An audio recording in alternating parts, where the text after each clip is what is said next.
Oui, bonjour. Merci d'abord d'être présent dans cette réunion un peu différente, évidemment, mais les événements imposent que on innove. On faisait d'habitude des réunions de quartier, on pouvait se rencontrer dans la rue ou sur les marchés. Et cette fois-ci, bien, on se rencontre d'une façon virtuelle, mais en même temps tout aussi réelle, avec, j'espère, beaucoup de questions. Il y a déjà beaucoup de questions qui ont été posées sur ce Facebook Live de la ville de Mérignac.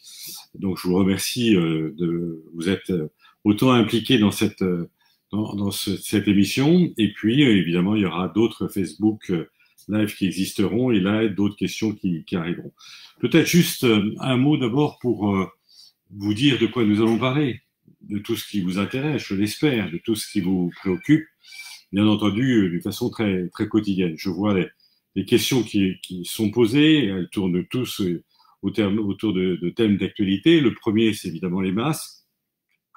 Quand allez-vous avoir les masques? Comment allez-vous les avoir? Qui les aura? Combien de masques? Comment les masques vont vous parvenir? Donc tout ça, je vais essayer de vous y répondre avec le plus de clarté, de précision. Il y a beaucoup de questions, bien sûr, sur l'école. Est-ce que les écoles vont ouvrir? Dans quelles conditions? Quels sont les élèves qui pourront suivre cette scolarité? Également, nous en parlerons. Et puis, il y a d'autres questions sur aussi bien les parcs et les jardins, sur les entreprises. Je pense que c'est important, effectivement, qu'on pense à nos entreprises, à nos associations. Nous sommes en période encore de confinement. On sera en déconfinement à partir de lundi, sans doute, vraisemblablement. Et puis, il faudra reconstruire. Voilà. Il faudra redonner de la force à notre ville, de l'énergie, et que on puisse aussi éviter cette vague de chômage qui, quand même, constitue pour moi une grande crainte.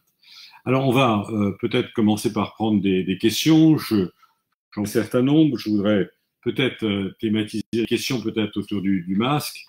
Je vois que Valérie a posé une question, Dampi une autre, Nati, Moonricom, Monia, Cécilia, beaucoup de questions sur les masques. Alors attendez, j'ai un petit problème sur mon écran. Voilà, j'espère d'ailleurs que vous m'entendez bien. Si vous m'entendez pas, dites-le moi. Sur les masques. Première question, est-ce que vous allez avoir des masques? Est-ce que les habitants de Mérignac vont avoir des masques? La réponse, vous la connaissez, moi je l'espère, elle est positive. Les 28 communes de la métropole se sont mises d'accord pour faire une commande groupée avec la métropole. Et donc, il y a 800 000 masques qui ont été demandés par la métropole. 800 000, c'est évidemment considérable. Vous imaginez la logistique ensuite après pour vous acheminer les masques chez vous. Donc, 800 000 masques, 70 000 masques donc pour nos Mérignacais. Ça veut dire un très gros travail. Les masques sont mis sous pli aujourd'hui. J'ai été visiter l'atelier de mise sous pli l'autre jour à la métropole avec des agents de toutes les communes. Et ces masques vous parviendront par la poste. Qu'est-ce qui va vous parvenir par la poste? Un ou deux masques. Alors vous allez me dire, oui, mais d'accord, mais si nous sommes plus qu'un ou deux dans le foyer, qu'est-ce qui va se passer? On envoie un ou deux masques par la poste, un masque si vous êtes tout seul, deux masques si vous êtes en couple, et puis si vous avez d'autres personnes dans le foyer, ce qui est évidemment fréquemment le cas, vous verrez qu'il y a une lettre qui accompagne les masques, merci de la lire, parce que mon expérience depuis quelques jours montre que tout le monde ne lit pas cette lettre. Eh bien, la lettre vous dira qu'il y a un numéro de téléphone à poser, et puis vous direz à ce moment-là le nombre de masques que vous souhaitez. Si vous êtes 5, 3 masques supplémentaires, et vous aurez donc, vous pourrez venir ensuite après chercher les 3 masques supplémentaires. Donc, il y aura vraiment un masque par habitant. La distribution a débuté hier. Évidemment, nous sommes une grande ville, donc ça va mettre du temps. Ça va mettre sans doute plusieurs jours pour que vous puissiez avoir ces masques dans votre boîte à lettres.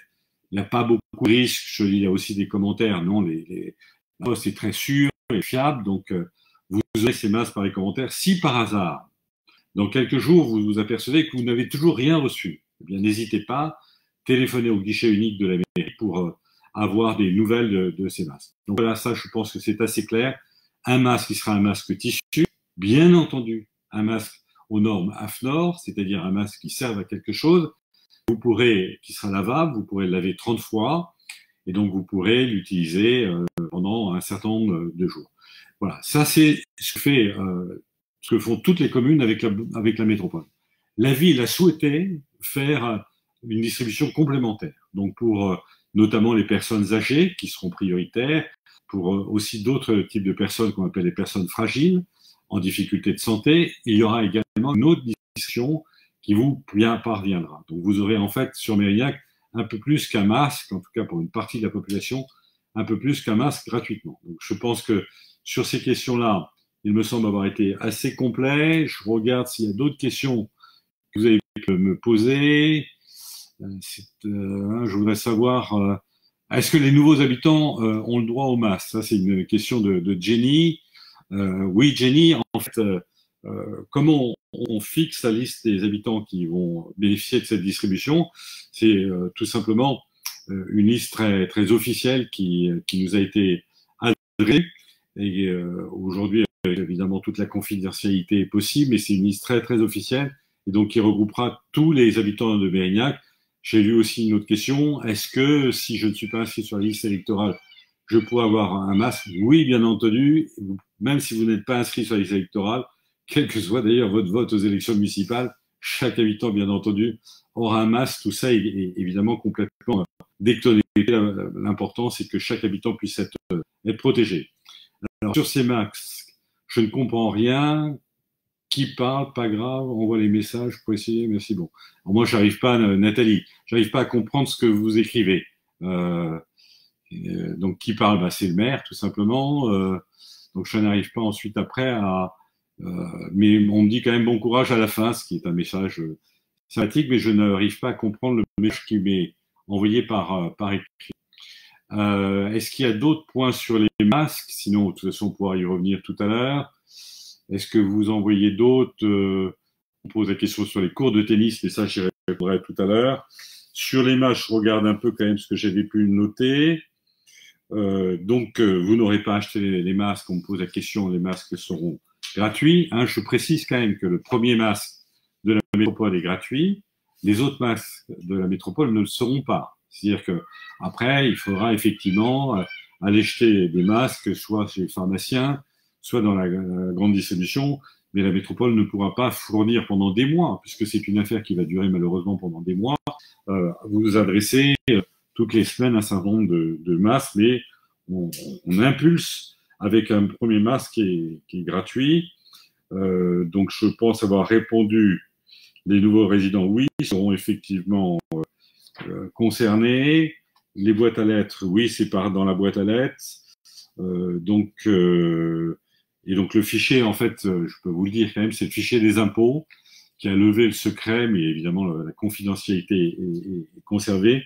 Mais c'est le fichier certainement le plus complet, le plus exhaustif qui puisse exister. Donc c'est à partir de ce fichier que nous arrivons à déterminer si vous êtes un ou deux personnes. La difficulté après, pourquoi on n'a pas tout envoyé les masques par la poste? Tout simplement parce qu'ensuite après, on n'a pas forcément de certitude pour savoir si vous êtes 3, 4 ou 5 dans le foyer, donc ça vous obligera à faire un petit déplacement pour venir voir et chercher les masques. Il y a une question sur les entreprises. Ça, c'est une question très délicate. On a un nombre limité de masques. Je vous dis, on achète déjà 800 000 masques pour toute la métropole. Difficile même de faire plus. En fait, la métropole même en achète un peu plus.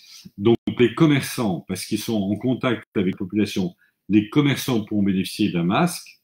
On ne peut pas, par contre, donner des masques à toutes les entreprises, et je souhaite que les entreprises comprennent, mais évidemment, c'est des problèmes de stock et des problèmes aussi de coûts, puisque tout ça va être payé avec les impôts des Mérignacais. Donc, il faut aussi que nous soyons vigilants, mais vous voyez que toutes les communes font un grand effort pour vous permettre d'être préservés.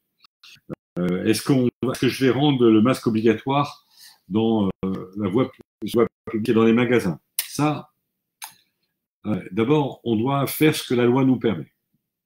Aujourd'hui, la loi a été très nettement déterminée. L'obligation de port de masque sur la voie publique est interdite. Certains maires ont voulu le faire. Vous savez, d'abord le maire de la ville de Sceaux, le maire de la ville de Nice ont voulu rendre obligatoire les masques sur la voie publique. Ils ont été obligés de faire marche arrière parce que le Conseil d'État, qui est la plus haute juridiction administrative de ce pays, a considéré que c'était illégal. Donc, on peut rendre les masques obligatoires sur la voie publique. Je les conseille, je les préconise bien entendu, dans la mesure où vous ne pouvez pas respecter la distanciation sociale d'au moins d'1 mètre. Voilà. Dans les transports, le masque sera obligatoire. La loi va être votée pour obliger tout passager dans les transports en commun à porter un masque. Les maires de la métropole, les 28 maires de la métropole vont prendre le même arrêté municipal pour dire que la personne devra porter le masque quand elle montera, quand elle sera au moment même où elle monte. Donc là, au lieu d'arrêt du tram ou au lieu d'arrêt du bus, la personne devra mettre son masque avant même de monter dans le transport en commun qui, lui, verra la moitié de ses places de toute façon interdites et simplement la moitié des places sera ouverte aux différents passagers. Donc voilà, vous voyez, tout ça a été d'une grande complexité.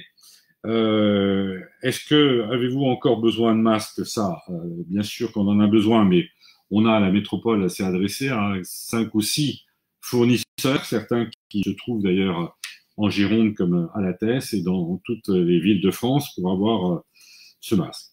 Je crois qu'on peut passer, je regarde maintenant vos questions, masques non reçus, certains me disent, oui, c'est pas étonnant parce que voilà, on a commencé le 4 mai la distribution, donc il faut du temps, il faut que la Poste puisse couvrir l'ensemble des foyers de Mérignac, donc c'est un gros travail, donc vous allez recevoir, chacun va recevoir son masque, et quelqu'un a la gentillesse de marquer aussi que pour les autres personnes qui veulent un masque en plus des deux, eh bien, il suffit de lire le courrier. Merci Christelle de le préciser.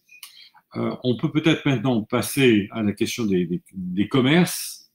Non plus exactement, on va passer d'abord à la question de l'école, c'est la question d'actualité. Bon, je ne vais pas vous cacher, ça reste incroyable. C'est beaucoup plus compliqué d'ouvrir une école que de fermer. Et donc, le déconfinement est beaucoup plus compliqué que le confinement. D'abord, là aussi, les 28 maires de la métropole essayent de se mettre d'accord sur quelques règles communes. C'est pas simple, puisque les pratiques sont pas forcément les mêmes communes à une autre, mais on essaie de trouver des solutions pour vous faciliter la vie. La première règle, c'est que, vous le savez, à partir de lundi, les écoles doivent réouvrir. Mais une fois que j'ai dit ça, tout de suite, il faut que je vous précise quelques amendements à cette règle. En fait, lundi prochain, c'est très important, hein, lundi prochain, ce sera comme pour une rentrée scolaire. C'est-à-dire, ce sera la rentrée des enseignants. Donc lundi prochain, vos enfants n'iront pas dans les écoles, ne seront pas accueillis dans les écoles parce que les écoles s'organiseront, les enseignants s'organiseront pour préparer cette rentrée scolaire. On va, nous, ville, comprendre, bien sûr, on comprend vos difficultés, certains vont reprendre le travail, et donc on organisera lundi un accueil dans les structures de la ville. Tout ça vous sera précisé, je vous dirai tout à l'heure comment, et donc on vous accueillera dans les structures de la ville, mais vos enfants n'iront pas à l'école. C'est encore un peu plus compliqué que ce que je viens de vous dire. Pourquoi? Certaines écoles demandent une dérogation et l'ont obtenue de l'éducation nationale pour que la rentrée scolaire n'ait pas, la pré-rentrée avec les enseignants n'ait pas lieu uniquement le lundi, mais le lundi et le mardi. Donc, je sais que c'est pas simple. Je sais que tout ça est un peu kafkaïen. Mais les écoles, parfois, ouvriront le mardi, parfois ouvriront le mercredi, parfois ouvriront le jeudi. Voilà. Et je vous entends déjà à distance en disant, mais c'est de la folie. Oui, mais voilà, on n'a pas le choix. Certaines écoles prêtes, elles ont obtenu la dérogation de l'éducation nationale. Nous devons respecter cette règle. Alors, vous aurez toutes ces informations de toute façon. Vous aurez ces informations de toute façon très prochainement, demain, sur le site de la ville, avec l'ensemble des messages, avec une fois aux questions pour les écoles, et donc un SMS qui vous préviendra également. Donc, vous voyez, vous saurez si votre enfant rentre le mardi, le mercredi ou le jeudi. Comment ça va se passer? Alors oui, juste une petite précision. Pour les enfants, de ce qu'on appelle les publics prioritaires. Donc, si vous vous travaillez à l'hôpital, mais également si vous travaillez dans les transports, puisqu'il faudra que, évidemment, le bus et le tram puissent circuler. Si vous êtes si vous êtes vous-même pompier, vos enfants, eux, pourront également bénéficier, donc ils sont aujourd'hui, vous savez, scolarisés déjà dans des conditions particulières, ils pourront continuer à bénéficier de cette scolarisation et dès lundi pour les enfants des familles prioritaires, donc des métiers qui travaillent dans le milieu médical ou un peu plus large que le milieu médical. Après, mais tout ça va vous être précisé par écrit. En fait, quand on parle de réouverture de l'école, il faut employer un terme c'est une réouverture à mi-temps. Voilà.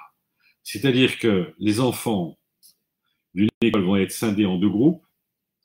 Le premier groupe, donc au maximum de 15 élèves. Vous savez qu'on ne pourra pas dans les écoles accueillir plus de 15 élèves par groupe. Le premier groupe de 15 viendra le lundi et le mardi. Le deuxième groupe qui sera de 15 ou de moins de 15 viendra lui le jeudi ou le vendredi. Comment vous le saurez? Eh bien, vos enseignants vont à partir de demain téléphoner à chaque famille en disant mais Monsieur Durand ou votre enfant il vient lundi et mardi, ou bien Madame Dupont ou votre enfant elle vient ou elle vient jeudi ou vendredi, en précisant qu'on maintient également la semaine de 4 jours et demi à Mérignac. Donc les enfants pourront venir à l'école le lundi pour un premier groupe, le lundi, le mardi et le mercredi matin. Voilà. Et puis ensuite, après, pour le second groupe, ils viendront ensemble le mercredi également matin, mais une semaine sur deux. Une semaine, ce sera école mercredi matin pour le premier groupe, et l'autre semaine pour le second groupe. Et donc, eux, ils viendront le mercredi matin, le jeudi et le vendredi. Voilà, j'espère être suffisamment clair, mais c'est vrai, je l'avoue que c'est un peu compliqué. Donc, alors, vous avez tout de suite une question, évidemment, qui vient. Et alors, quand ils ne seront pas à l'école, qu'est-ce qu'ils font? Bon. Donc, quand votre enfant ne sera pas à l'école le lundi et le mardi, mais seulement le jeudi ou le vendredi, que fera votre enfant le lundi et le mardi? Eh bien, nous les accueillerons. La ville les accueillera dans des structures de la ville pour faire des activités éducatives, culturelles, sportives, civiques. Donc, on est en train de s'organiser pour vous proposer ces activités. Comme avant, on avait TAP, là, ce sera autre chose. Mais donc, on vous proposera un certain nombre d'activités dans les structures de la ville, mais tout ça, vous sera précisé. Donc, vous voyez, tout ça est complexe, mais c'est l'épidémie, vous savez, qui rend complexe. C'est pas, on voudrait tellement que ce soit simple. Et l'éducation nationale voudrait certainement aussi simplifier au maximum. Mais voilà, l'épidémie nous perturbe tous, il nous oblige à nous réinventer et à inventer des solutions. Alors, je lis les questions qui me sont posées. La roseraie, on en parlera plus tard. La moitié des ATSEM vont reprendre dans l'école. Pouvez-vous nous expliquer pourquoi vous ne remplacez pas les ATSEM? Bon. Eh bien, tout simplement parce que on a un nombre d'ATSEM limité, qui est important, parfois même, on considère qu'il est en nombre insuffisant dans les temps normaux. Vous savez qu'on a même un volant supplémentaire d'ATSEM pour remplacer les ATSEM qui sont malades. Évidemment, on ne peut pas embaucher des ATSEM à tour de bras, y compris parce que ce sera un coût financier qui pèserait sur vous, hein, bien entendu, c'est vous qui payerez la suite. Et puis, de toute façon, on ne peut pas embaucher les ATSEM comme ça du jour au lendemain. Et une formation, il y a des amendes, donc on ne peut pas. Donc, on est obligé de faire avec nos propres moyens. Voilà. Si on avait des moyens supplémentaires, croyez, le maire que je suis serait parfaitement heureux, mais on est obligé de faire avec les moyens qui sont à votre disposition. Mais vous verrez, il y aura des bugs. Alors moi, je pense que rien ne peut être parfait du jour au lendemain. Il y aura des bugs, il y aura des difficultés, mais je pense qu'on parviendra à relever ce défi. Alors, je vois d'autres questions. J'ai eu votre collègue Macron. Alors, Monsieur Macron n'est pas mon collègue. Mais qu'est-ce qu'on dit que Monsieur Macron... Alors, j'ai perdu le fil, là, je ne vois plus le message. En tout cas, donc, je ne sais pas ce qu'on voulait dire sur le président de la République, mais le président de la République a été dans une école qu'il a visité. Moi aussi, j'ai eu des écoles, mais je confirme que ce n'est pas mon collègue, qu'il faut bien distinguer les décisions qui sont les décisions de l'État et du gouvernement, et puis les décisions des maires. Voilà, les maires, eh bien, nous, on met notre bonne volonté, mais c'est pas nous qui prenons les décisions. Par contre, souvent, on dit, débrouillez-vous, c'est à vous de jouer, faites avec votre moyen, et puis, bon, à la fin, on nous dit même de payer. Bon. Mais ça, il ne faut pas rentrer dans le champ de polémique. L'important, c'est de vous rendre un service. C'est ça l'essentiel. Je sais que c'est compliqué. Alors, qu'est-ce que je vois comme autre question? Les centres de loisirs, on en parlera peut-être tout à l'heure. Je voudrais uniquement regarder sur les écoles. Oui, une question qui revient, c'est les repas. Bon.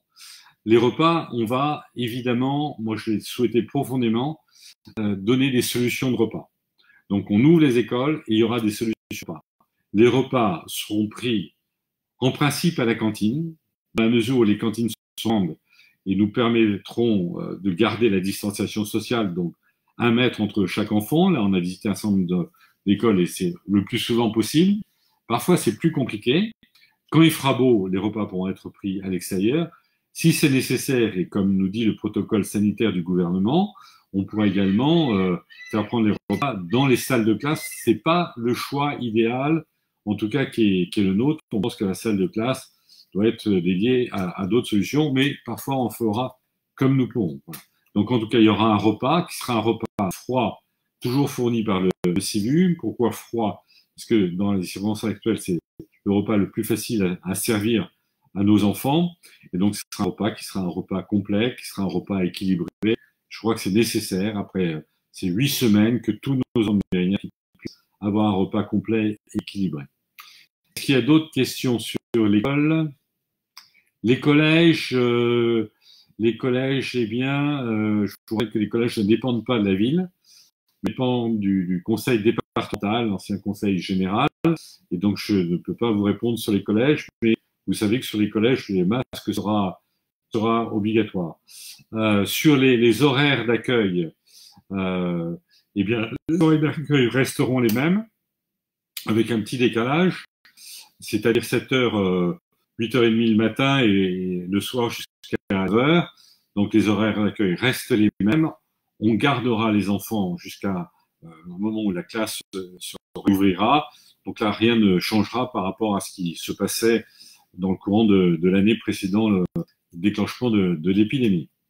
Alors, est-ce qu'il y a-t-il la cantine? Ça, j'y ai répondu. Les élèves de 3e, collège de Bouran, ça ne dépend pas de moi. Est-ce qu'il y a donc sur le mercredi matin? Oui, ça a été une grande discussion, je ne vous le cache pas, avec les enseignants. Je peux comprendre leur point de vue. Il faut vraiment avoir beaucoup de respect pour nos enseignants. C'est pas du tout une situation facile. Voyez-moi, c'est très compliqué. Ils sont très impliqués, très attachés au service public. Mais je souhaite que ce qu'on appelle une semaine de 4 jours et demi soit maintenue pour plusieurs raisons. La première, c'est que d'abord, c'est la règle. La semaine de 4 jours et demi, donc avec l'école le mercredi matin, c'est la règle de l'éducation nationale. Parfois, on l'oublie. Deuxièmement, j'avais procédé à une consultation et il y a une grande majorité des Mérignacais qui s'est prononcée pour l'école le mercredi matin. Et troisième point, et je ne vous le cache pas, si on n'est pas à école le mercredi matin, mais ça vient en propos subsidiaire, eh bien, de toute façon, on n'aurait sans doute pas les moyens, nous, d'assurer un accueil supplémentaire le mercredi matin. Mais de toute façon, c'est d'abord un choix pédagogique. Donc, il y aura école le mercredi matin, dans les conditions habituelles, sauf que ce que je vous ai dit tout à l'heure, c'est que ce sera un mercredi matin par groupe. Donc, le groupe du début de semaine, ce sera un mercredi matin, une semaine. Le groupe du fin de semaine, ce sera l'autre mercredi matin. Et donc, il y aura un roulement, mais pour les groupes qui ne seront pas concernés par l'école le mercredi matin, il y aura également des solutions qui sont des solutions d'accueil de la mairie. Alors, il y a une question qui est très importante. J'aurais peut-être dû commencer par celle-ci. Est-ce que vous êtes obligé, oui ou non, d'amener votre enfant à l'école? Bon. La réponse, vous la connaissez. La réponse de principe, c'est non. C'est sur la base du volontariat. Vous faites ce que vous souhaitez. Si vous ne voulez pas amener votre enfant à l'école, vous pouvez ne pas l'amener. Voilà. Ça, c'est la réponse de principe qui est très claire. Même si l'école ou l'enseignement est obligatoire, la réponse c'est vous faites ce que vous voulez. Bon. Sauf que à partir je tiens votre attention qu'à partir du 1er juin, et j'ai oublié le nom, mais quelqu'un a posé la question, à partir du 1er juin, on annonce qu'il n'y aura plus de chômage partiel. Bon. Et donc là, vous aurez le choix à faire, pour ceux qui sont aujourd'hui au chômage partiel, de renoncer à l'indemnisation du chômage partiel ou de conduire leurs enfants à l'école. Bon. Donc là, ce sera un choix qui vous incombera, mais qui sera sans doute très difficile à faire pour vous. En tout cas, il n'y a pas d'obligation scolaire jusqu'à la fin de l'année, mais il y a des choix très difficiles à faire. Si vous souhaitez amener votre enfant, et quelqu'un me pose la question, à l'essai, si j'ose dire, oui, vous pourrez le faire, mais vous ne pourrez pas le faire tous les jours. Vous pourrez dire, bon, je tente, je vais voir comment ça fonctionne. Est-ce que ça fonctionne bien ou pas bien? J'amène mon enfant.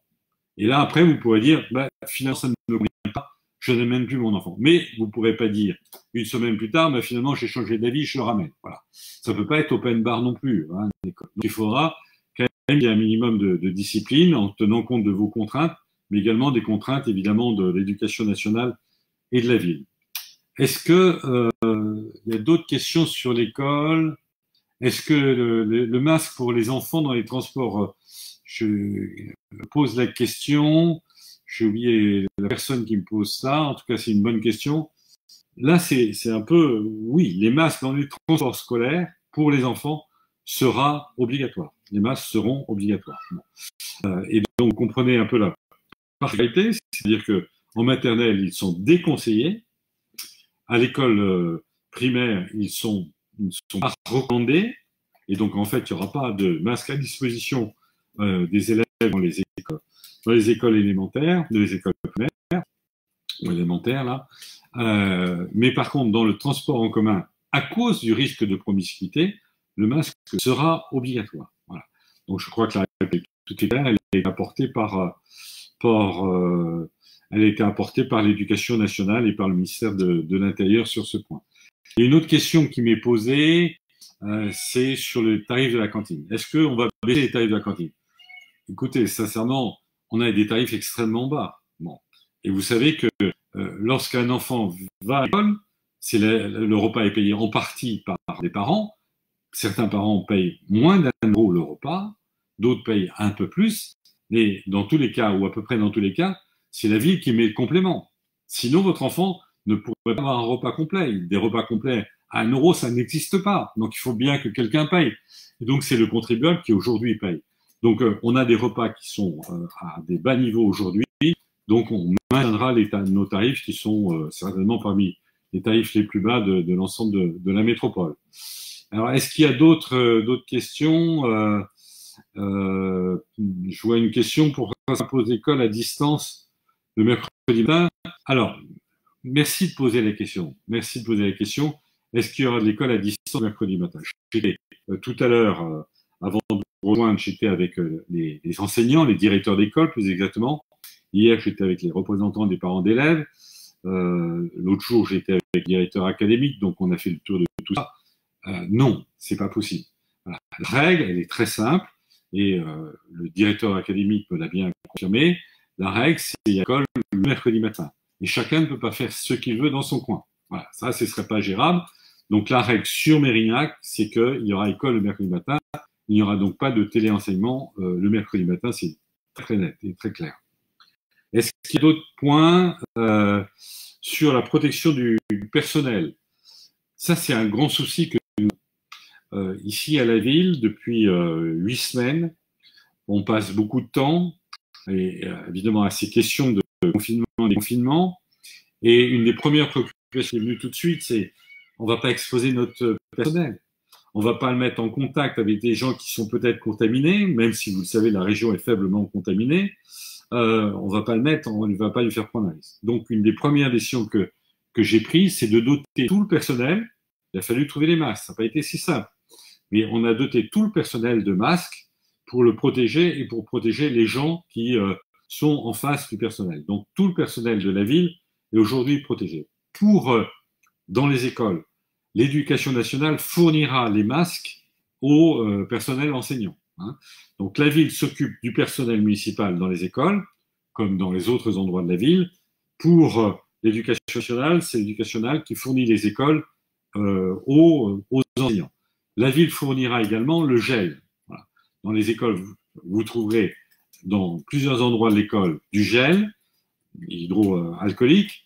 Et donc là, essentiellement pour les adultes, vous savez, c'est pas conseillé pour les enfants, mais pour les enfants, ils seront incités, ils sont conduits, ils sont, permettez-moi l'expression, encadrés pour qu'ils puissent se laver les mains plusieurs fois par jour et de se laver les mains correctement, comme de multiples schémas aujourd'hui le montrent, l'enseignent, donc une très grande vigilance pour les enfants. Pour les enfants, si je reviens également sur l'école, on a une petite difficulté parmi mille, ce qui est celle de la cour de récréation. Les enfants ne pourront tous aller en même temps dans la cour de récréation, ils pourront y aller uniquement par groupe de 15, et dans la cour de récréation, ils ne pourront pas avoir de contact entre eux. Ils devront maintenir la distance d'1 mètre entre eux. Vous voyez un peu, permettez-moi l'expression, vous voyez le sport, quoi. Vous voyez la difficulté pour arriver à demander à des enfants, par exemple de classe maternelle, mais également des enfants de classe élémentaire, de ne pas se rapprocher les uns des autres. Surtout qu'ils n'auront pas les jouets habituels.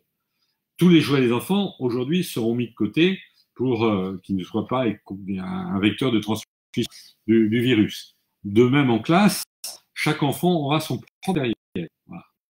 Propre matériel qui lui sera donné. Et donc, Pierre, en arrivant à l'école, on lui donnera un petit carton avec les crayons, les gommes, tout ce qui lui est nécessaire. Et puis le soir, on reprendra à Pierre son petit ensemble, on désinfectera ça quand il sera parti, on lui redonnera le lendemain, et ce sera toujours le kit pour Pierre et pas pour Paul. Voilà, et Paul aura les siens. Alors, est-ce qu'il y a d'autres questions sur les crèches? Les crèches seront également ouvertes à partir du 10 mai, et les parents concernés seront prévenus d'ici à la fin de la semaine. Est-ce que Laurence me demande, est-ce que vous avez du gel hydroalcoolique pour toutes les classes? Oui, mais dans les conditions que je viens de vous dire, c'est-à-dire que le gel hydroalcoolique n'est pas conseillé pour les enfants. Je ne vous cache pas non plus que c'est là aussi vraiment un effort de tous les jours pour les services de se procurer du gel hydroalcoolique. On en a beaucoup, mais il en faudra, c'est comme pour les masques, en fait, pour les masques, il en faut des milliers et des milliers, et pour le gel hydroalcoolique, il en faut des litres et des litres, mais on fait tout pour qu'évidemment, il y ait du gel hydroalcoolique dans les écoles. Audrey me pose, si je commence le travail, alors après, ça s'en va tout de suite, si je commence le travail le 2 juin, les enfants peuvent-ils, alors où est Audrey, peuvent-ils commencer l'école le 2 juin? À mon avis, oui, puisque c'est sur la base du volontariat. Donc jusqu'au 2 juin, vous pouvez garder vos enfants. Et puis le 2 juin, vous reprenez votre travail. Et là, vous pouvez effectivement confier vos enfants à l'école. Je rappelle également que si pour des raisons particulières, l'école vous dit on ne peut pas prendre votre enfant à partir du mois de juin, là, il faudra une attestation de l'école rédigée par le directeur de l'école, qui sera une attestation formulaire de l'éducation nationale, qui vous permettra de donner à votre employeur cette attestation en disant écoutez, moi c'est l'école qui me refuse mes enfants, et dans ce cas-là, vous pourrez avoir le droit au chômage partiel, mais uniquement dans ce cas-là. Pourrez-vous récupérer les enfants sur la pause méridienne? Ça, c'est Aude qui me pose la question. Aude, je n'ai pas la réponse. Voilà. C'est une question, on va regarder, il faut bien regarder les possibilités de rentrée et de sortie des enfants. Les parents ne pourront pas rentrer dans les écoles. Donc, on va regarder. Donc là, je dis joker et on essaiera de vous donner la réponse quand on pourra l'avoir regardé. Pour le protocole sanitaire, quelqu'un pose la question. On a un protocole sanitaire qui est de 54 pages. Bon. Je connais même une directrice d'école qui m'a dit qu'elle avait lu le protocole sanitaire avant de s'endormir et qu'elle en avait fait des cauchemars. Je la comprends. Moi, je n'ai pas fait de cauchemar en le lisant. C'est quand même un document qui est très bien fait, avec une partie générale, mais après avec plein de fiches. Donc, par exemple, sur le nettoyage des écoles, on a une dizaine de fiches nous disant quels sont les produits qu'il faut utiliser, comment il faut nettoyer l'école. Donc, vraiment, là, on sera carré. On mettra à la virgule près le protocole sanitaire édité par l'Éducation nationale. Donc, on mémorise 54 pages pour être le mieux possible de la rentrée scolaire. Bien entendu, les écoles vont être nettoyées avant la rentrée et les écoles seront nettoyées en permanence. Enfin, les parties en contact avec les enfants, il y a par exemple les poignées de porte, les portes, les rampes, d'autres endroits également, font l'objet de plusieurs nettoyages par jour, et d'une désinfection très régulière de l'ensemble de la classe et de l'ensemble de l'école. Ensuite, après, qui pose des questions sur les MDH, on va en parler, mais je voudrais terminer d'abord l'école. Sur les centres de loisirs. Alors, les centres de loisirs vont réouvrir, mais d'abord dans un premier temps avec une capacité réduite parce que voilà, on n'a pas le personnel nécessaire pour réouvrir dans ces nouvelles conditions. Nous-mêmes, nous sommes comme chacun de vous. C'est qu'on a beaucoup d'employés de la ville qui ont été en confinement, et on a beaucoup d'employés de la ville qui peuvent avoir aussi des problèmes de santé, donc qui ne peuvent pas revenir travailler. Ils sont comme chacun de vous, avec leurs fragilités, avec leurs envies, avec leurs motivations, avec leurs compétences, mais évidemment, on n'aura pas 100% du personnel de la ville demain, mais progressivement, évidemment, le nombre d'employés va augmenter. En tout cas, je le souhaite, j'ai demandé qu'on aille le plus vite possible, mais on ne peut pas aller plus vite que la sécurité sanitaire. Est-ce qu'il y a d'autres il y a de nouveau quelqu'un qui me dit Mumu. Voilà, Mumu me dit pas reçu. Bon, mais je pense que j'ai donné les réponses sur les masques. C'est normal que vous n'ayez pas reçu. Vous allez voir reçu. Sur le périscolaire, donc le périscolaire est maintenu, mais on n'a plus de TAP. Hein. Donc le périscolaire est maintenu avec des activités qui seront proposées dans les mêmes conditions. Hein. Pour être simple là-dessus, sur ce point, ce qui était payant avant reste payant, donc par exemple le repas, par exemple certaines activités périscolaires, ce qui était gratuit avant reste gratuit. Donc il n'y a pas de changement de la ville dans sa politique tarifaire. Est-ce qu'il y a d'autres points? Je lis en même temps. Les centres de loisirs, on en a parlé. Pour les vacances d'été, vaste sujet, les vacances d'été. Moi, je souhaite que les structures d'accueil des enfants des vacances d'été soient ouvertes. J'ai vu d'ailleurs avec aussi tous les centres sociaux, toutes les différentes structures d'animation de la ville que j'ai pu réunir l'autre jour. Et là, je voudrais saluer les efforts de tous les bénévoles et de tous ces centres sociaux de loisirs. La plupart souhaitent également maintenir l'ouverture. Donc, il y aura des solutions cet été pour nos enfants qui pourront fréquenter ces centres et avoir des activités. Là aussi, il y a une précision. On ne va pas faire du grand luxe. Ça, c'est vous mentir de vous dire ça. Mais on ne fera pas non plus du dégradé. Voilà. Moi, je tiens à ce qu'on ait de véritables activités pour nos enfants et que ce soit un lieu d'enrichissement pour nos enfants. Je ne comprends pas, les enfants des soignants ont été gardés depuis le confinement, ils ont été en groupe, ils ont fait des activités qui n'ont jamais été éloignées, dans une école d'école. Alors oui, si je comprends bien ce que dit Lucie, c'est qu'elle souligne effectivement une sorte de paradoxe, c'est-à-dire pourquoi les enfants, ça fait 8 semaines effectivement, Lucie, vous avez raison, qu'on accueille les enfants du personnel soignant, on les accueille que dans 2 écoles aujourd'hui. Est-ce que les règles de distanciation étaient maintenues ou pas? J'ai été visiter quand même des écoles.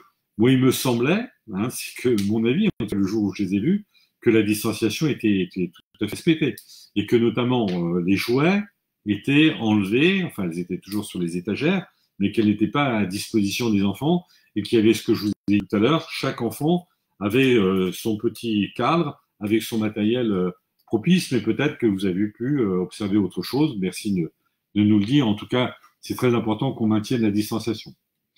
Alors, on peut peut-être passer sur... quelqu'un me dit, Christelle me dit que le protocole est répétitif. Bon, je ne porte pas de jugement. Je pense qu'il était nécessaire d'avoir le protocole. Après, chacun peut apprécier s'il est répétitif ou pas. Alexandre me demande... Attendez, du coup, je l'ai perdu. Alexandre, il est où là, Alexandre? Alors, attendez, excusez-moi. Bon, on verra. On est maintenant. Donc, il y a Aurélien qui me demande, on est maintenant une dizaine à poser la question sur les périscolaires et les TAP. Donc, je crois que j'ai répondu. Il n'y a plus de TAP, il y a du périscolaire, il y a du parascolaire. La différence, vous la connaissez. Le périscolaire, c'est à l'accueil et à la sortie, à l'entrée, le matin et le soir, pour être simple, voilà. Et donc, à la place des TAP, il y aura des activités. Et le parascolaire, c'est le groupe qui n'a pas école le lundi et le mardi. Que fait-on? Eh bien, on occupe les enfants et on dit que c'est parascolaire parce que c'est pendant la durée de l'école. Donc, pendant la durée scolaire, là où les enfants ne pourront pas être scolarisés à cause de la règle des 15 ou la règle des 10 en modèle, eh bien, la ville proposera des activités à ces enfants pour qu'ils ne soient pas laissés en plan et que vous puissiez, vous, avoir vos propres préoccupations et vos propres occupations. Donc oui, il y aura du parascolaire, oui, il y aura du périscolaire. Les toilettes, me dit-on, pour désinfecter, oui. Je sais pas, merci à la personne qui me pose ça, à Vassim, merci Monsieur Vassim. Je l'ai pas dit tout à l'heure, mais les toilettes feront une désinfection en permanence, comme les rampes, les poignées de porte, etc., etc. Ouais. Alors, par contre, que me dit-on en plus? Bon, on va regarder un autre point peut-être sur les parcs et les jardins. On me pose une question sur les parcs et les jardins. Vous connaissez la réponse peut-être, c'est-à-dire que les parcs et jardins étaient fermés par décision d'État. C'était une mesure de précaution. Ils vont réouvrir. À partir de lundi prochain, les parcs et jardins de la ville vont tous réouvrir. Voilà. Et ce sera un grand soulagement. Je vous rappelle une autre règle, c'est qu'on ne peut pas se retrouver à plus de 10 en même temps au même endroit pour faire la même chose. Donc vous pouvez aller dans les parcs et jardins, vous prenez, voilà, être même plusieurs, hein, en maintenant la distance d'un mètre entre chacun d'entre vous, mais ne faites pas d'apéritif dans un parc et jardin à 10, ça, c'est interdit. Et donc, vous pourrez vous réunir, mais pas à 10, pas en tout cas à plus de 10. Et le port de masque n'est pas obligatoire dans les parcs et jardins. Sur la question du port de masque, moi, je trouve qu'il y a une règle simple. Hein. C'est soit on arrive à avoir la distanciation sociale, 1 mètre ou un peu plus, et là, on n'a pas besoin de port de masque, soit on n'est pas sûr d'avoir cette distanciation sociale d'1 mètre, et là, la prudence, c'est de mettre un masque. Bon. Quand j'ai réuni, par exemple, les parents d'élèves hier, enfin les représentants des parents d'élèves hier, ils étaient à 5 mètres de moi. Eh bien, moi, je n'avais pas de masque. Les parents d'élèves qui étaient à 5 mètres de moi, certains en avaient des masques, et c'est leur choix. Et puis d'autres n'en avaient pas, parce que les postillons, les molécules fines ne parcourent pas 5 mètres. En principe, ne parcourent pas plus d'1 mètre, nous dit le scientifique. Donc, la règle est assez simple. Si vous avez la distanciation sociale, vous ne mettez pas de masque. Si vous mettez un masque, c'est une plus grande prudence encore. Du côté de la place Charles de Gaulle, des ont été plantés avec des bancs. Voilà. Donc, je sais pas. Là, oui, bon, donc là, vous pourrez réutiliser les bancs qui ont été plantés sur la place Charles de Gaulle il y a maintenant quelques temps et qui ont d'ailleurs un grand succès. Je vous rappelle que les marchés, donc on a réussi à trouver une solution qui n'était pas l'idéal, qui était de transformer les marchés que nous avions en centre-ville à Arlac et même à Montdésir un peu plus tard, en drive, dans des conditions assez strictes, qui ont été bien respectées. Je remercie les commerçants et je vous remercie d'avoir respecté ces conditions strictes. Mais les marchés vont réouvrir, à la fois les marchés alimentaires et les marchés non alimentaires, dans la semaine du 10. Donc, dans la semaine prochaine, vous allez retrouver vos marchés avec des conditions. Avec des conditions. Ne faites pas n'importe quoi. Ne prenez pas la marchandise à pleine main. Bon, on voit bien que c'est un vecteur de transmission de virus. Je demande d'ailleurs aux commerçants de porter un masque. Voilà. Les commerçants sur les marchés porteront un masque. Et je leur demande également eux-mêmes d'avoir des gants pour vous servir. Donc il faut toujours que nous soyons très prudents. Hein. Je rappelle que le virus, il sera là encore pour des mois et des mois. Donc il va falloir qu'on vive avec le virus. Tant que le vaccin n'aura pas été trouvé et que le vaccin n'aura pas été mis sur le marché, nous vivrons avec le virus. Mais nous pouvons vivre avec le virus dans des bonnes conditions sanitaires. Alors il y a une autre question dans les parcs et les jardins. Attendez, j'arrive. Les jeux seront fermés encore pendant un certain temps. Donc les jeux pour enfants dans les parcs et jardins seront fermés, un peu comme dans les écoles. Vous voyez, dans les écoles, les jeux seront fermés aussi. Hein. Bon. Donc pour nos enfants, il va falloir leur expliquer que tout ça n'est pas forcément gay, mais qu'on n'a pas le choix. En même temps, essayons de ne pas être trop anxiogènes avec nos enfants. Vous savez que l'anxiété se propage. Donc plus nous on est anxieux, plus les enfants sont anxieux. Mais on a des raisons de l'être. Mais il faut vis-à-vis de nos enfants essayer de maîtriser, et à condition évidemment qu'on soit très strict avec la vigilance sanitaire. Qu'est-ce qui... Carmen me pose la question sur le parascolaire. Alors Carmen, vous me demandez, le parascolaire ne sera réservé qu'aux enfants d'élémentaire, pas aux maternelles? Oui, oui. Ça, c'est merci Carmen de demander cette précision. Il n'y aura pas de parascolaire pour les maternelles. Donc ce sera uniquement pour les enfants d'élémentaire. Bon, Bon, j'ai une question qui me fait sourire un peu, mais merci, elle est pleine de bon sens. Quelqu'un qui me pose la question, les impôts vont augmenter. Bon. D'abord, je me permets de rappeler que les impôts n'augmentent pas à Mérignac. Bon, alors, vous avez pas de monsieur le maire, vous charriez, vous avez c'est pas vrai. Non, c'est les taux des impôts. Moi, je suis responsable du taux. Je dis si on augmente de plus 1, plus 2 les impôts. Eh bien, ça fait 10 ans qu'à Mérignac, on n'a pas augmenté les taux. Mais en même temps, vous payez plus cher. Alors, quel paradoxe. Pourquoi? Ben, tout simplement parce que les impôts, c'est les taux décidés par les maires, les conseils municipaux, et puis ensuite après, multipliés par ce qu'on appelle les bases, la valeur locative, et la valeur locative varie tous les ans parce que le Parlement peut indexer la valeur locative, ça. Donc même si les maires n'augmentent pas les impôts, vous pouvez payer davantage. Et donc le choix, c'était même peut-être, je l'ai dit très clairement, c'était de baisser les taux, voilà, de baisser même les taux, à une condition, c'est qu'on garde le même service à la population. Et là, franchement, c'est pas le moment de baisser les taux. Donc si je continue à être maire, et puisque là, il va y avoir un second tour d'élection municipale, peut-être même deux autres tours, je ne proposerai pas de baisser les taux, mais je ne proposerai pas non plus d'augmenter les taux. On a une bonne situation financière à Mérignac qui nous permet de ne pas augmenter la pression fiscale. C'est même, je veux dire, c'est même une priorité pour moi, c'est que les gens perdent de l'argent parce qu'il va falloir relancer l'économie. Et donc, relancer l'économie, c'est conserver le pouvoir d'achat et donc permettre aux gens, ensuite, après, d'aller faire des achats chez nos commerçants, dans les différentes boutiques, dans les entreprises pour relancer l'économie et éviter ce que je crains le plus, c'est cette très grosse vague de chômage dont nous sommes menacés.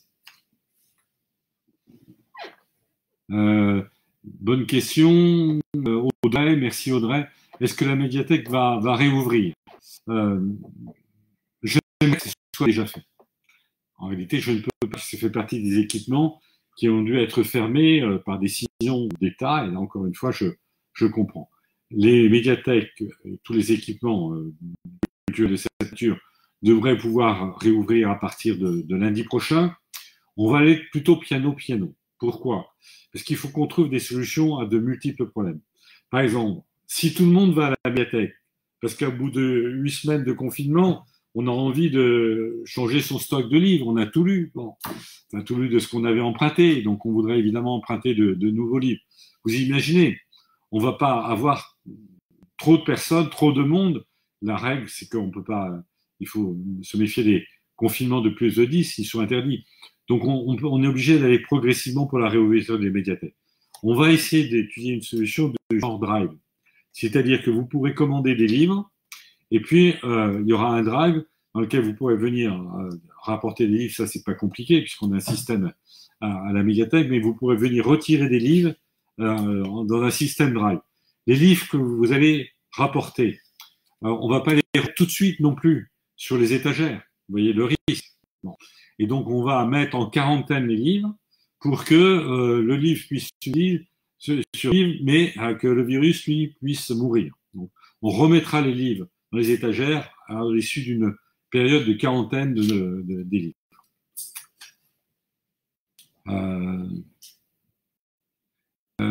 Est-ce que Mérignac Soleil va rouvrir?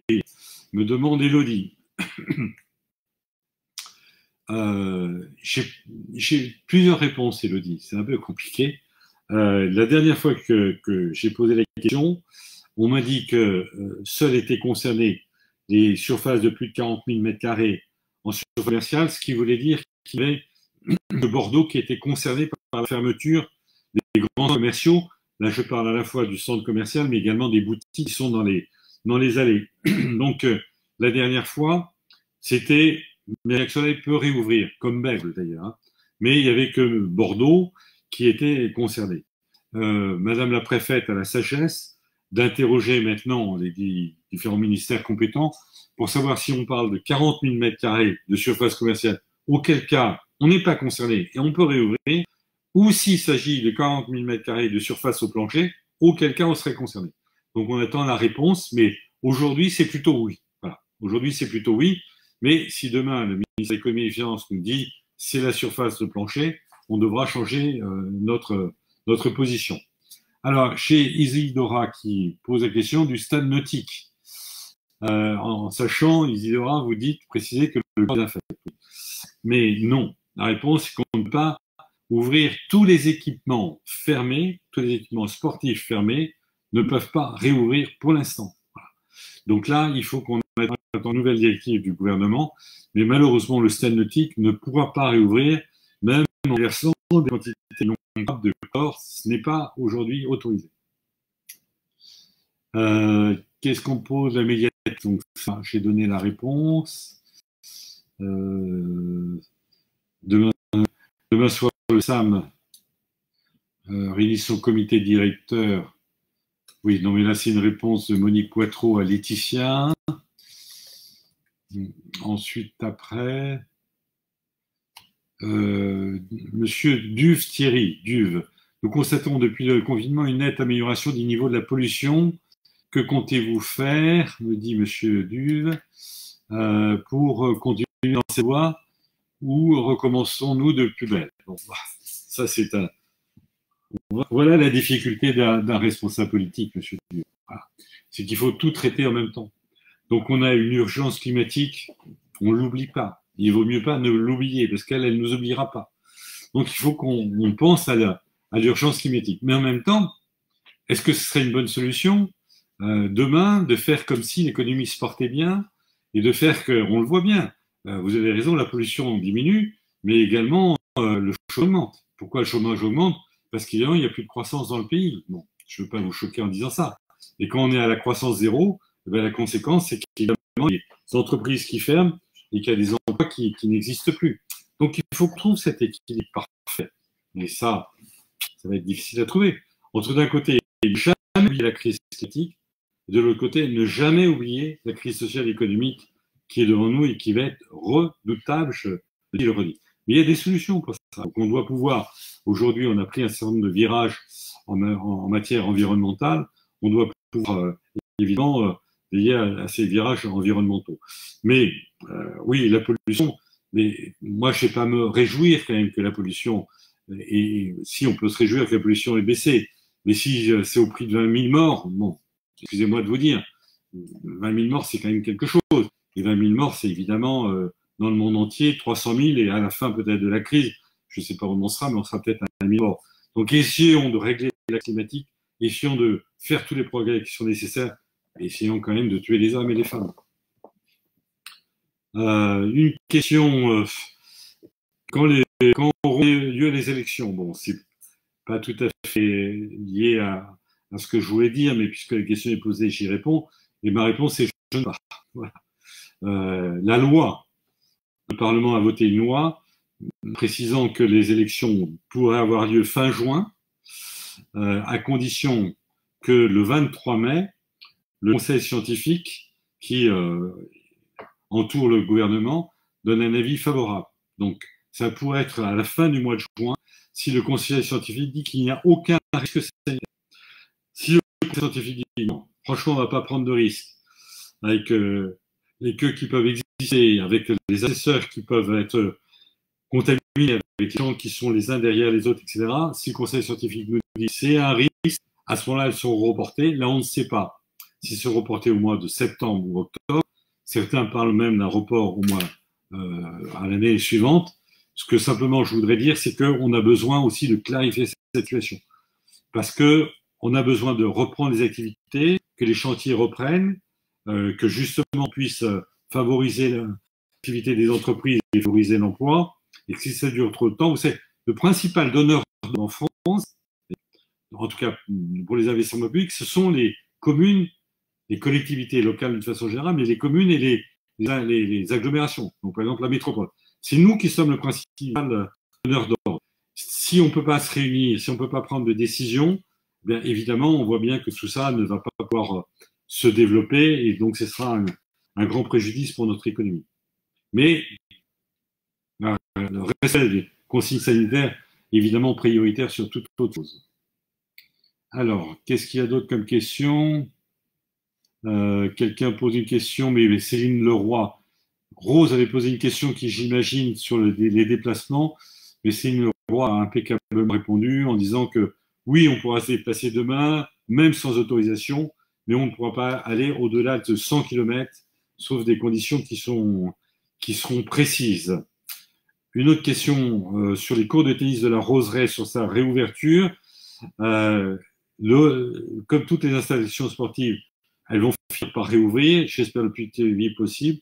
Donc la Roseraie, qui est un pôle tennis important de la ville, va réouvrir, pas tout de suite, parce qu'il faut qu'on désinfecte, il faut qu'on prenne un certain nombre de mesures, mais on espère que vous pourrez recommencer à faire du tennis. Et là, pour le coup, la situation sociale existe entre vous et votre partenaire. Donc, il n'y a pas de raison de vous interdire de jouer à votre sport préféré.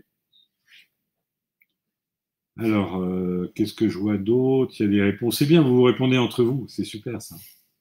Merci aussi, hein, je voudrais le dire, à la solidarité qu'on a pu voir se manifester à Mérignac. Elle était vraiment très forte, hein. On a créé ce Facebook Entraide Mérignac coronavirus. Et là, moi, je dis chapeau quand je vois qu'il y avait des gens qui disaient, ben, moi, j'ai une solution pour les enfants, moi, j'allais faire des courses pour quelqu'un d'autre.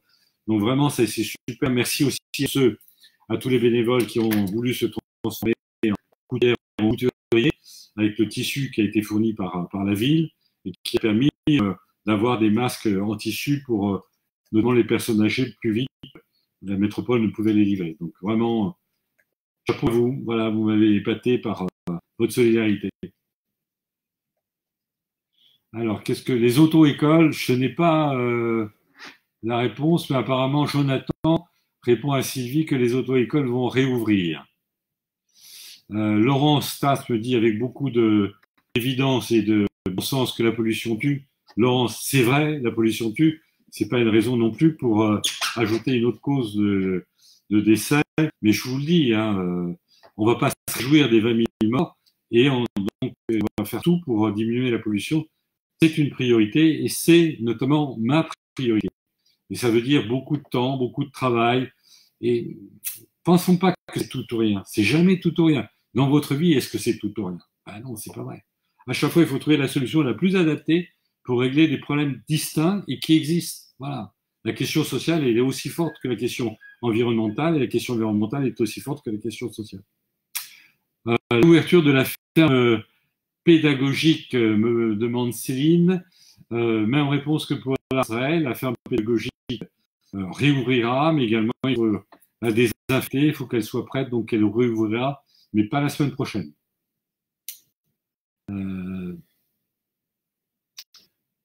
Qu'est-ce qu'on dit d'autres? Là, il y a trop de questions. Sur les cérémonies, alors oui, Olivier essaie de répondre. Quelqu'un pose une question sur les cérémonies civiles. Alors, Olivier a raison de dire de quelle cérémonie parlez-vous. Donc, il y a plusieurs choses à faire. Les enterrements. Vous connaissez la règle aujourd'hui. Elle est très douloureuse. Elle a été encore plus douloureuse dans le premier temps. On peut organiser des obsèques, pas plus de 20 personnes. Et c'est des conditions extrêmement strictes, notamment pour les obsèques qui ont lieu au crématorium, puisque là, on ne peut pas forcément accompagner le cercueil jusqu'au dernier moment. Donc, pour les familles, c'est atroce. Certaines familles m'en ont entretenu, donc évidemment, c'est très difficile. Pour les mariages, on est un peu dans le flou, là. Le texte n'est pas très, très clair. Moi, je ne comprends pas pourquoi on ne peut pas organiser de mariage. Je pense que très rapidement, ça va se clarifier, qu'on pourra célébrer des mariages, mais évidemment avec cette limite. Hein, c'est-à-dire que si vous mariez, il y aura les mariés, il y aura les témoins, il n'y aura pas forcément toutes les personnes qui vous aiment bien et qui voudraient vous accompagner le jour du mariage. Donc, si on parle de cérémonie civile, c'est oui. Pour les cérémonies militaires, notamment celles qui arrivent là, du 8 mai, on fait une cérémonie à minima, 5-6 personnes. Moi, j'ai souhaité qu'évidemment le président du comité d'entente que je sois salué, Olivier Gonat, soit présent, et donc il représentera tout le milieu du monde des anciens combattants. J'ai demandé à tous les groupes politiques de la mairie d'envoyer un représentant pour qu'il y ait vraiment un pluralisme d'assurer. Nos 2 colonels de base seront présents, et puis c'est tout. Et évidemment, moi, et il y aura une dépôt de gerbe, il n'y aura pas du tout de discours, il y aura peu de la lecture quand même d'un message du ministre des Anciens combattants qui sera fait par par Olivier Gonat, mais il n'y aura pas plus que ça. Et ensuite, après, eh bien, on respectera la distanciation sociale, on fera très attention. Il faut qu'on montre l'exemple, nous devons montrer l'exemple, même si on ne doit pas sacrifier le devoir de mémoire qui doit nous habiter chacun. Alors, quelqu'un me dit, effectivement, on n'a pas la réponse. Ça, c'est Cindy. Une question sur les crèches. Je ne sais pas qui me pose la question, j'ai oublié le nom. Eh bien, on va évidemment des groupes de 10 enfants. Hein. Donc, tout à l'heure, j'ai parlé maximum 15 dans les écoles élémentaires. Pour les maternelles, c'est 10. On essaiera de faire même moins que 10. Application systématique très, très rigoureuse du protocole de 54 pages.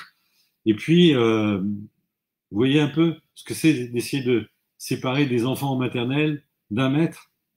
Est-ce que vous y arrivez chez vous? J'en suis pas sûr. Bon.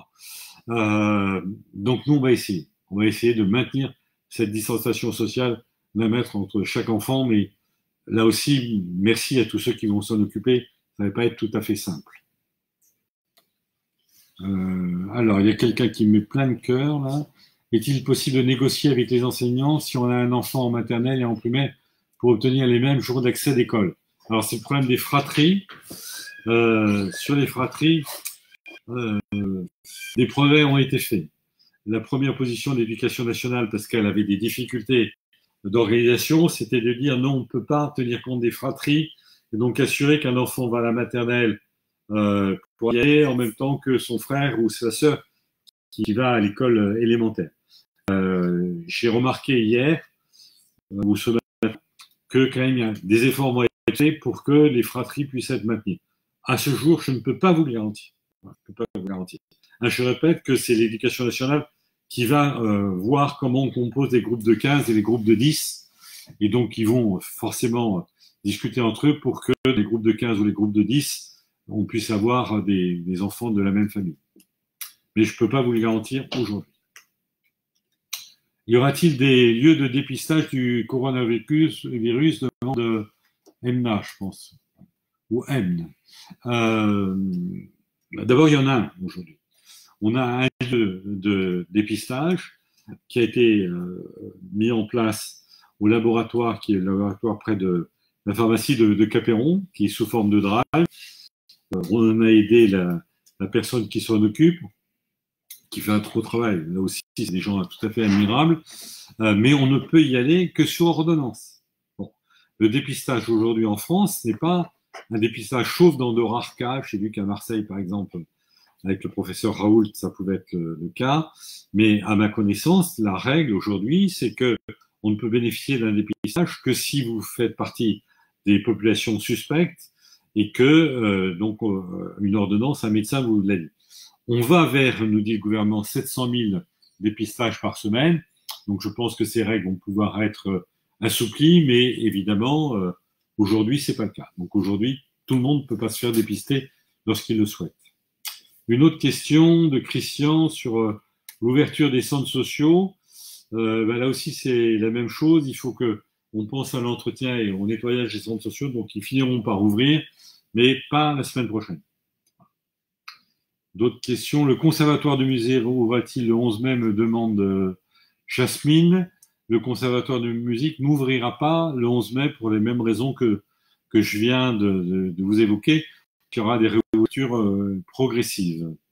Mais croyez-moi, le plus vite pour moi sera le mieux. Mais toujours sous les mêmes conditions. Ne me demandez pas d'ouvrir simplement parce que la culture c'est super, parce que les centres sociaux sont magnifiques. Ne me demandez pas ça. Il y a forcément la condition sanitaire qui doit être respectée en premier. Lélo me dit bonjour, donc je lui dis bonjour également. Quelqu'un me dit on s'en fout de la roseraie, il fait beau. Oui, oui pour les tennis de terre battue. Donc là, sur les tennis de terre battue, je ne sais pas vraiment la réponse, mais je pense que c'est même que pour les tennis couverts, on ouvrira en même temps toute la roseraie. Est-ce qu'il y a d'autres questions? Est-ce qu'il y a d'autres points que je ne sais pas aborder? Quelqu'un me demande comment va Léon. Le pan, ben, écoutez, en même temps que vous me posez la question, le pan vient de se manifester. Vous voyez, vous avez un fluide et il a pu être dialogué avec le pan et le pan vient de me répondre en criant Léon, Léon. Donc les pans se portent bien, même s'ils ont un peu voyagé. Comme vous avez pu, pendant ces 8 semaines, la ville était plus calme et donc évidemment les pans et d'autres animaux ont fait leur apparition dans des endroits qui n'étaient pas fréquentés là et ça donne raison à personne qui nous parle d'environnement. C'est sûr qu'il faut qu'on ait des villes apaisées, des villes vertes, qu'on replante des arbres. Vous savez qu'on en plante 500 par an. Il faut qu'on remette de la verdure. Vous savez qu'on ouvre des parcs pour qu'on retrouve un peu toute la faune et la flore sur laquelle nous ne savons pas vivre. Et c'est une bonne chose qu'on puisse avoir d'exigence.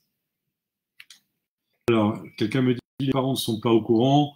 Je l'ai dit tout à l'heure, là, il y a une foire aux questions qui va être mise sur le site. Il y a un SMS pour vous dire que vous pourrez trouver ces réponses sur le site. Et puis, évidemment, ayez confiance dans vos enseignants et puis dans le personnel de la mairie. J'ai demandé aussi à tous les élus qui sont dans les conseils d'école d'être le jour de la réouverture des conseils d'école. Ils auront les informations, bien entendu, pour vous les communiquer, donc pour en direct vous donner des précisions. Isadora me pose une question sur avons-nous besoin du bénévole pour aider à la désinfection? Alors, Isadora, merci d'abord de votre geste, vraiment c'est bien, mais malheureusement il y a beaucoup de consignes, de normes, et donc je ne peux pas vous dire de venir désinfecter un lieu parce que pour ça il faut avoir une formation, il faut être agréé, donc on ne prendra pas le personnel qui aura cette qualification, mais vous pouvez être utile dans d'autres circonstances. Et en tout cas, merci de votre proposition. Alors,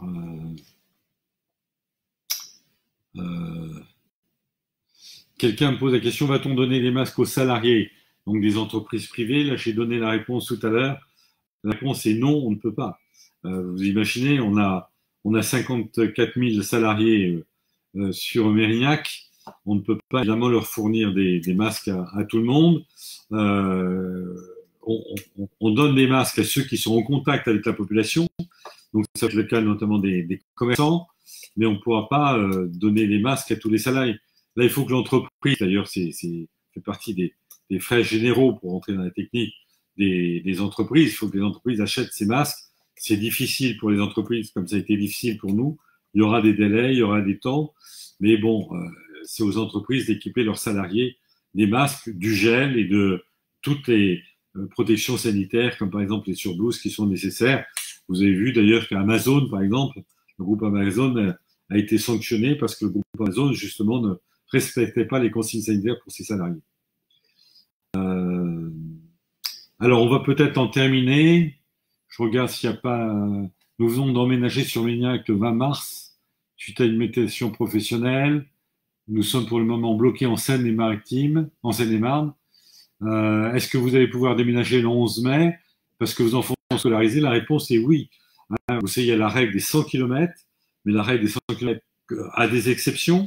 Et donc là, il faudra aussi avoir une adaptation nouvelle, différente de celle d'aujourd'hui. Et là, vous pourrez cocher une case. En cas de déménagement pour motif professionnel en particulier, vous pourrez faire 100 km.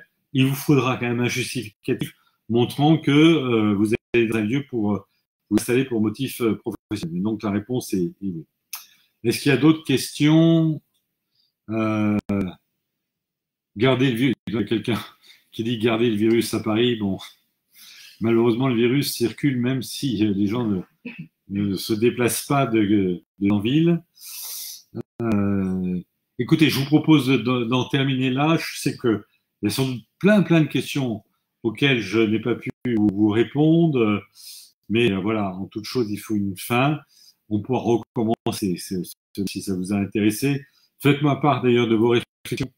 Il y a le Facebook de la ville qui est bien fait, il y a le site de la ville, il y a le Facebook entraide Mérignac coronavirus. Donc n'hésitez pas à y aller, posez-moi des questions.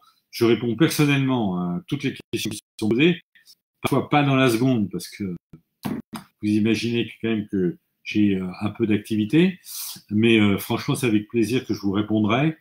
dans d'autres canaux que ce Facebook.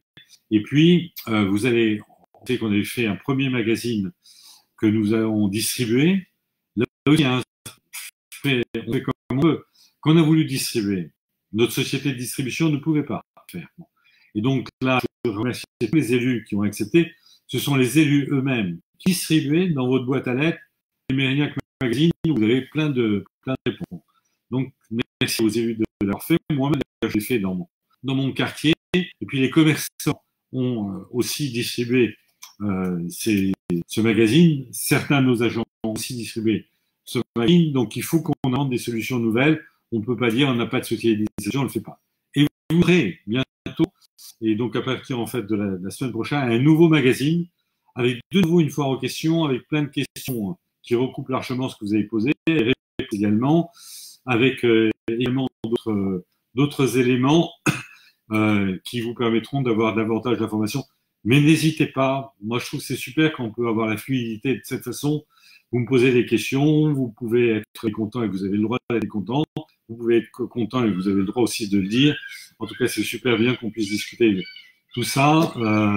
Et donc, vous aurez également un guide aussi pour les parents d'élèves, on me le signale. Donc, il y a un guide qui vous sera adressé pour l'école que j'ai sur ma table et donc qui pourra vous être adressé le plus vite possible. Merci à vous. Merci, je vous souhaite une bonne soirée. Restez non pas confinés maintenant à partir de lundi, mais restez prudents, respectez les gestes barrières, respectez la distanciation sociale, qu'on puisse vous garder très longtemps en vie et en parfaite santé. Bien à vous, bonne soirée.